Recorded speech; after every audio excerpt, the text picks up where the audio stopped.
Dua boneka besi langsung menyerang ke arah Wilbert secara bersamaan, tapi Wilbert tidak merasa takut sama sekali. Dia memejamkan matanya dan langsung mengeluarkan kekuatan roh dalam tubuhnya. Pembekuan, cetakan jiwa. Wilbert meraung rendah, kemudian muncul 5 pola air di depannya. Lalu pikiran Wilbert bergerak hingga membuat 5 pola air ini menyatu, akhirnya membentuk sebuah panah air yang memancarkan cahaya biru. Setelah selesai melakukan semua ini, Wilbert mengayunkan jubahnya, lalu menekukkan jari tangannya dan berteriak lagi. Api datanglah. Api hati kekuatan jiwa mulai muncul dan mendarat di telapak tangan Wilbert. Sebuah anak panah dan kobaran api ini membuat kekuatan Wilbert semakin bertambah. Dasar anak bodoh, apa kamu kira hal-hal aneh ini bisa menyelamatkan kamu? Konyol sekali. Lingard bukanlah ahli alkimia, dia tidak memiliki kekuatan roh yang kuat, jadi dia tidak mengerti tentang cetakan jiwa. Sedangkan api hati kekuatan jiwa, dia hanya pernah mendengarnya saja dan tidak pernah melihatnya secara langsung. Tapi William yang sudah hidup selama puluhan tahun merasakan firasat buruk, karena dia pernah melihat kobaran api yang tidak terlihat seperti ini di Sekte Ling Qiao. Dia bahkan pernah melihat pola air seperti ini, tapi semua hal ini hanya ada di dua orang master yang memiliki tingkat kekuatan paling kuat dalam sekte dia. Kalau dia bisa membekukan cetakan jiwa, berarti anak ini adalah ahli alkimia kelas 3 ke atas, jadi kita hari ini harus membunuh dia. William berpikir dalam hati, lalu tatapan matanya saat melihat Wilbert menjadi lebih takut. Saat kobaran api dan panah air itu muncul, dia menggunakan kekuatan pikiran untuk menggerakkan dua benda ini dan bertarung dengan dua boneka besi itu. Di sisi lain Hazel sedang melawan satu boneka besi level 7, dia adalah seorang pendekar pedang kelas 3, jadi dia hanya perlu sedikit lebih serius untuk membunuh boneka besi level 7.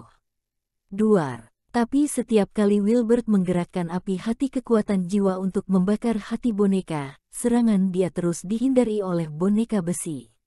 Jadi masih tidak ada kemajuan apapun setelah bertarung selama belasan menit. Nak, nanti aku akan tangkap kamu dalam keadaan hidup, aku akan membuat kamu merasakan bagaimana rasanya menjadi boneka hidup. Lingard menjadi lebih bersemangat saat berpikir ingin menjadikan Wilbert boneka manusia, lalu dia pun menunjuk ke arah Hazel dan berkata, kamu juga. Kalau kamu terluka nanti, aku akan menjadikan kamu sebagai boneka hidup wanita pertama aku. Bruak. Saat Lingard sedang berpikir dengan gila, Wilbert menggerakkan energi spiritual ke kakinya, lalu dia menendang perut boneka besi dengan kuat hingga terlempar keluar. Lalu tangan Wilbert yang dilapisi dengan kobaran api tidak berhenti menyerang ke bagian jantung boneka hidup. Bruak, boneka hidup itu terlempar keluar, lalu api hati kekuatan jiwa membakar hati boneka. Tinggal satu lagi, Wilbert menyerang terlebih dahulu. Dia menggerakkan pikirannya untuk mengendalikan anak panah air ini, tapi saat anak panah ini hampir jatuh William tersenyum sinis sambil memasukkan energi spiritual ke belakang kepala boneka besi. Hal ini membuat tubuh boneka besi ini bergetar, lalu saat anak panah Wilbert hampir mengenai hati boneka besi itu langsung mencondongkan tubuhnya dan memukul bahu Wilbert. Wilbert merasakan sakit karena pukulan ini, tapi dia menahannya dan tetap menggerakkan anak panah untuk menusuk hati boneka besi ini. Krak, hati boneka hancur level 7 kedua juga sudah hancur. Saat Wilbert berhasil membunuh boneka besi level 7 yang kedua, Hazel juga sudah berhasil menusuk hati boneka besi yang terakhir. Saat ini 3 boneka besi level 7 sudah hancur semua. Lingard tidak terima karena setengah boneka besi yang telah dia buat dengan susah payah telah hancur. William memasang wajah yang sangat kelam, jadi dia pun meraung dengan suara rendah, jangan kasihani mereka lagi, keluarkan pembunuh lebih hebat untuk bunuh dua orang ini. Setelah William selesai bicara, Lingard memasang wajah yang ganas, lalu dia meniup seruling itu lagi hingga membuat seluruh dinding batu ini bergetar. Kalian rasakanlah kekuatan mengerikan dari boneka perak ini. Setelah Lingard selesai bicara, sebuah boneka hidup yang memancarkan cahaya perak pada tubuhnya tiba-tiba berjalan keluar. Wilbert dan Hazel seketika merasa pusing dan menghelakan nafas panjang. Kemudian Wilbert berkata, kekuatan boneka perak ini setara dengan puncak master tingkat Yuan. Puncak master tingkat Yuan adalah kekuatan yang hanya dimiliki oleh tetua paling tinggi atau ketua sekte kecil. Lingard tersenyum, kemudian meniup seruling yang ada di tangannya untuk menyuruh boneka perak membunuh Wilbert dan Hazel. Tapi setelah itu dia tercengang, karena boneka perak ini hanya berdiri diam di sana, sepertinya dia tidak memiliki niat untuk menyerang sedikit pun. Lingard meniup serulingnya lagi, tapi boneka perak masih diam saja. Hal ini berhasil membuat ekspresi wajah William menjadi sangat buruk. Setelah dia menghinanya dengan sebutan, barang tidak berguna, dia merebut seruling giok itu, lalu berkata, biar aku saja. Wilbert dan Hazel melihat William meniup seruling giok itu, tapi boneka perak masih seperti sebelumnya yang tidak bergerak sama sekali. William tidak menyerah dan terus meniup beberapa kali, tapi boneka perak masih tidak bergerak sama sekali. Hal ini berhasil membuat William merasa malu dan kesal, jadi Wilbert pun mengejeknya, berkata, sepertinya boneka perak ini tidak terlalu menurut. Lingard maju ke depan dengan wajah yang buruk. Dia ingin melihat apa yang terjadi pada boneka perak ini, tapi saat telapak tangannya baru saja menyentuh boneka perak, tiba-tiba boneka perak bergerak dan meninju perut Lingard, lalu Lingard pun muntah darah dan terlempar ke belakang. William seketika terkejut melihat ini karena boneka perak ini sudah melihatnya, lalu boneka perak ini bergerak dan meninju tubuh William hingga terlempar jauh ke belakang. Saat tubuhnya jatuh ke tanah langsung ada sebuah lubang besar yang dalam terbentuk di tanah itu. Wilbert dan Hazel mengerutkan keningnya saat melihat ini, kenapa bisa terjadi perubahan pada boneka perak ini. Sialan, aku adalah tuan kamu. Lingard bangkit dari tanah dan memarahinya. Mata boneka perak bergerak, lalu langsung meninju tubuh Lingard lagi. Hal ini berhasil membuat wajah Lingard penyok. William keluar dari lubang yang dalam itu. Saat ini rambut putihnya berantakan, wajahnya berubah menjadi merah, lalu darah segar tidak berhenti keluar dari sudut bibirnya. Deru nafasnya menjadi sangat lemah, tinju boneka perak tadi berhasil membuatnya terluka parah. Boneka hidup ini sudah tidak bisa dikendalikan lagi, aku harus segera pergi dari sini. Setelah William berpikir seperti ini, dia langsung mengeluarkan sebuah kertas mantra, lalu dia segera menggerakkan energi spiritualnya yang berhasil membuat tanda yang tidak jelas di mantra itu menyebar dan melindungi tubuh William. Kemudian tubuhnya langsung menghilang dari sana. Tidak, bawa aku pergi juga. Lingard memuntahkan darah segar, lalu dia mengulurkan tangannya dengan susah payah, tapi William memasang wajah yang dingin dan tidak menghiraukan dia sama sekali. Kamu ingin kabur. Hazel ingin menghalanginya, tapi William menahannya. Lalu dia menggelengkan kepala dan berbicara dengan suara rendah, ayo kita pergi. Setelah selesai bicara dia menarik tangan Hazel untuk mundur dengan hati-hati. Langkah kaki mereka sangat pelan karena takut mengejutkan boneka perak. Bruak, Saat mereka baru saja pergi tidak jauh dari sana, Lingard mengeluarkan suara teriakan yang putus asa. Saat mereka melihat ke sana lagi tubuh Lingard sudah menjadi cairan darah, bahkan jasadnya sudah tidak terlihat lagi. Mereka berdua menarik nafas dalam, kemudian mereka mempercepat langkah kaki mereka untuk mundur. Tapi setelah itu Wilbert dan Hazel merasakan sebuah aura membunuh yang kuat menyelimuti tubuh mereka. Sepasang mata yang merah itu sudah melihat ke arah mereka berdua. Lari, Wilbert berteriak. Lalu dia menarik Hazel untuk berlari di depan, sedangkan Wilbert berlari di belakang. Mereka berlari sambil memperhatikan gerakan boneka perak. Push! Boneka perak bergerak lebih cepat, seketika boneka itu sudah berada di depan Wilbert, lalu dia melayangkan tinjunya dengan santai. Wilbert membelalakkan matanya, meskipun ini hanya tinjuan santai dari boneka perak, tapi hal ini bisa membunuh puncak master pelancar energi pengumpul Yuan. Wilbert tanpa ragu lagi langsung membuka 11 lapisan otot dan pembuluh darah, lalu dia menghisap energi spiritual yang besar, Saat energi ini sudah mencapai ke titik yang tepat, Wilbert menyatukan kedua tangannya dan berteriak, teknik pengumpul spiritual. Sebuah cahaya energi spiritual langsung menyelimuti tubuhnya dan menjadi pelindung. Bruak, bruak. Tapi saat teknik pengumpul spiritual terbentuk, tinjuan boneka perak sudah datang kemari, lalu sebuah serangan yang berkekuatan besar langsung membuat tubuh Wilbert terlempar keluar. Lalu dia berusaha untuk menghentikan tubuhnya saat berada di belakang tubuh Hazel hingga membuat sebuah jejak. Huek. Setelah Wilbert berhenti, dia langsung memuntahkan darah segar, lalu nafasnya berubah menjadi lebih lemah. Karena dia tadi menggunakan energi spiritual dan api hati kekuatan jiwa secara bersamaan, jadi Wilbert sudah mengeluarkan terlalu banyak kekuatan, ditambah lagi sebelumnya dia sudah dibuat terluka oleh boneka perak. Jadi sudah cukup baik jika dia masih bisa bertahan hingga ke tahap ini. Hazel merasa kasihan padanya, jadi dia langsung menghentikan kakinya dan berbalik ke belakang, lalu dia menarik baju Wilbert ke depan.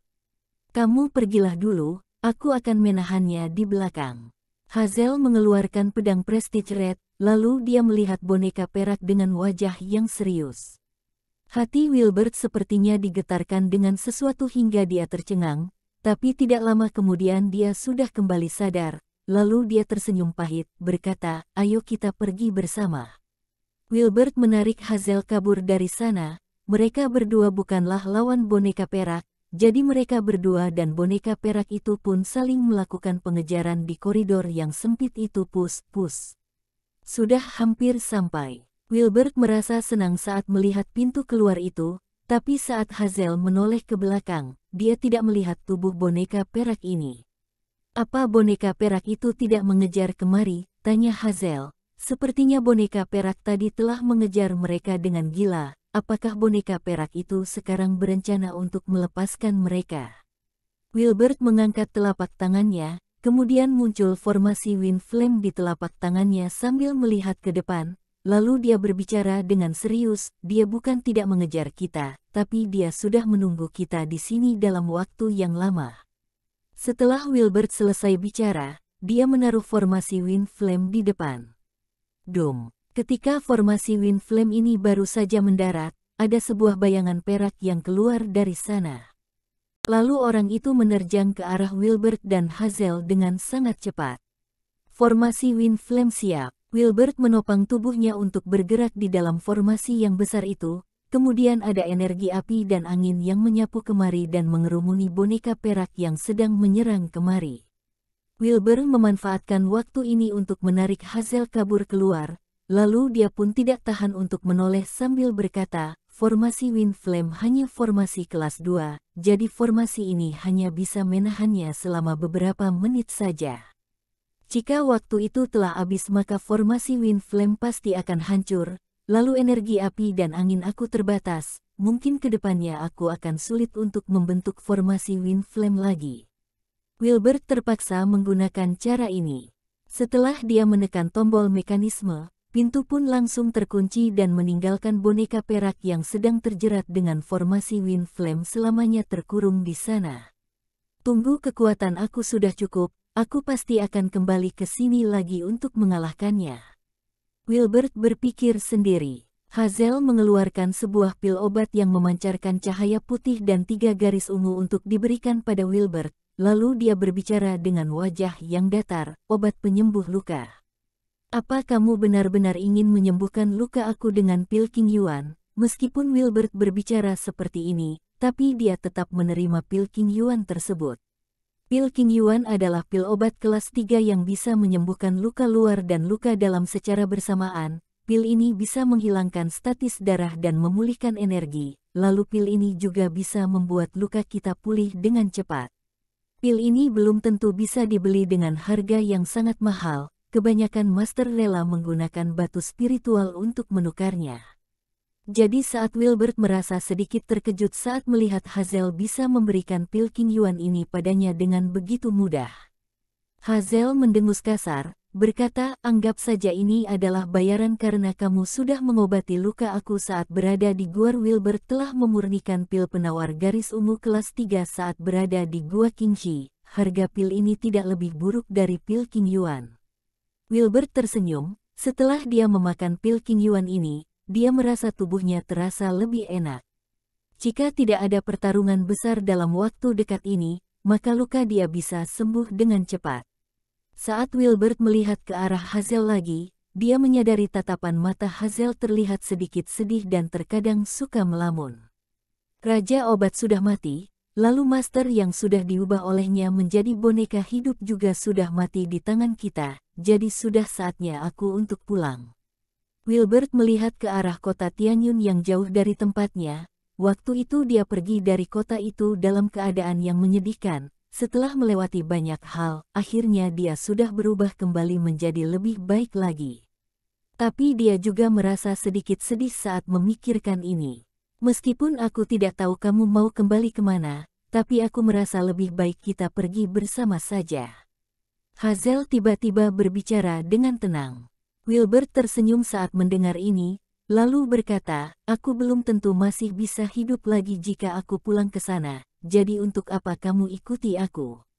Memurnikan obat ya. Hazel mendengus kasar, karena kamu bisa melihat segel pada tubuh aku, lalu kamu juga seorang ahli alkimia, jadi aku rasa kamu bisa memurnikan pil sumber hati kelas 4.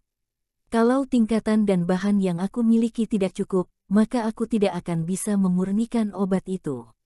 Wilbert melambaikan tangannya dan berbicara dengan pasrah. Tapi Hazel berbicara dengan wajah yang santai, kalau begitu aku akan menunggu kamu hingga bisa memurnikan pil obat itu. Selain itu, aku juga akan menjamin kalau kamu berada dalam keadaan yang baik. Jika kamu mati, maka tidak ada orang yang bisa memurnikan obat untuk aku. Wilbert seketika merasa pasrah, dia tidak bisa mengatakan apa-apa untuk alasan ini. Tapi setelah dipikirkan lagi, pil sumber hati adalah pil obat kelas 4, bahkan ahli alkimia kelas 4 pun belum tentu berhasil memurnikan pil ini, hanya orang yang unggul atau ahli alkimia kelas 5 yang memiliki kemungkinan bisa memurnikan obat ini. Tapi ahli alkimia kelas 4 di kerajaan Nanyang bisa langsung menjadi master nasional, sedangkan ahli alkimia kelas 5 tidak ada di Sang. Jika Wilbert memberitahu kedudukannya sebagai ahli alkimia kelas 3, maka para master tingkat pelancar energi pengumpul Yuan hingga tingkat Yuan pasti bersedia untuk menjadi pengawalnya. Setelah memikirkan ini, Wilbert tiba-tiba merasa tidak berlebihan jika Hazel terus mengikutinya hingga saat dia bisa memurnikan pil sumber hati kelas 4. Hancurkan barang ini. Hazel melihat tungku besar yang ada di tengah halaman dengan wajah yang sedih, lalu dia menghelakan nafas dalam. Tapi Wilbert menggelengkan kepala, berkata, tidak bisa dihancurkan. Jika kita menghancurkan tungku besar ini, maka bau busuk yang ada di dalam tungku ini bisa menyebar dengan sangat cepat, lalu makhluk yang berada dalam jarak 10 mil dari sini tidak akan bisa hidup dengan tenang. Cara yang paling bagus adalah biarkan saja tungku ini di sini, lalu bau ini akan menghilang sendirinya setelah 1 atau 2 bulan kemudian. Kalau begitu ayo kita segera pergi dari sini, aku sudah tidak tahan lagi dengan bau busuk ini. Hazel berbicara sambil menutup hidungnya, lalu dia pergi dari sana dan diikuti oleh Wilbert dari belakang. Tapi mereka tiba-tiba menghentikan langkah kaki mereka saat sampai di depan pintu. Dia menoleh ke arah lemari obat tempat Raja Obat menjual obat sebelumnya sambil tersenyum. Dia segera membuka tas Qian Kun dan mulai memasukkan bahan obat itu ke dalam sana. Rumput spiritual hijau yang bisa digunakan untuk memurnikan pil pengumpul energi kelas 2, embun bunga hujan yang bisa memurnikan pil piku kelas 2, lalu beberapa bahan obat untuk membuat pil obat kelas 3, banyak sekali. Wilbert menyimpan semua bahan obat-obatan ini, lalu dia melihat ke arah lemari obat di lantai paling atas. Di sana terdapat 10 lemari obat, tapi semua lemari kosong, hanya ada 1 lemari kecil yang dilengkapi dengan sebuah kunci emas. Wilbert melihat ke arah kunci emas kecil itu, lalu dia menjentikkan jarinya, kemudian keluar cahaya spiritual yang mengarah ke kunci itu. Pus, pus, pus. Cahaya spiritual ini tidak berhenti saat menyentuh kunci emas, tapi malah memantul kembali ke dinding. Hal ini semakin membuat Wilbert penasaran. Dia mengeluarkan api kesadaran spiritual dan dilemparkan ke arah kunci emas itu, lalu dia menunggu dengan tenang. Beberapa menit kemudian akhirnya kunci emas ini terbakar dengan api kesadaran spiritual dan menjadi sebuah cairan. Klik. Wilbert menyimpan kembali api kesadaran spiritual, kemudian lemari obat itu terbuka dan menunjukkan buah emas yang menarik perhatian Wilbert. Telapak tangan penghisap jiwa. Wilbert berteriak dalam hati, kemudian dia mengangkat tangannya hingga mengeluarkan kekuatan penghisap yang kuat untuk mengambil buah itu ke tangannya. Seketika sebuah nafas hangat meluap hingga membuat telapak tangan Wilbert terasa sedikit hangat. Cahaya emas itu menyinari wajah Wilbert dan mengeluarkan aura kehidupan. Hal ini seketika membuat deru nafas Wilbert menjadi lebih berat. Ini adalah buah kehidupan. Buah kehidupan adalah bahan utama untuk membuat pil kehidupan. Pil kehidupan adalah salah satu pil kelas atas di antara 7 pil kelas atas. Umur master yang mengkonsumsi pil ini akan bertambah 20 tahun. Jika kita mengkonsumsi buah kehidupan ini secara langsung, maka umur kita bisa bertambah 5 tahun. Tapi master di alam master pun tidak berani langsung memakan buah kehidupan ini, apalagi Raja Obat yang hanya master tingkat pelancar energi pengumpul Yuan. Wilbert memasukkan buah kehidupan ini ke dalam tas Qian Kun dengan penuh semangat, dia hanya menyembunyikan barang ini dengan hati-hati. Jika buah ini diketahui oleh orang lain, dia takut akan diserang oleh orang selama perjalanan dia. Karena barang yang bisa menambahkan umur kita di dunia ini tidaklah banyak. Bahkan Raja Obat sendiri tidak akan menyangka kalau buah kehidupan ini akhirnya akan jatuh ke tangan Wilbert. Setelah menyimpan barang ini, barulah Wilbert keluar dari aula Jiren dan berkumpul dengan Hazel. Lalu Hazel hanya melihatnya sekilas dan berkata, "Aku tahu kamu tidak akan meninggalkan beberapa bahan obat itu." Bahan obat-obatan adalah barang yang harus dibawa oleh ahli alkimia. Jika barang ini tidak memiliki pemilik, maka pasti ada orang yang mengambilnya. Setelah Wilbert selesai bicara, dia melihat ke arah selatan, berkata, "Sepertinya kita tidak bisa hidup dengan tenang setelah kembali ke kota Tianyun."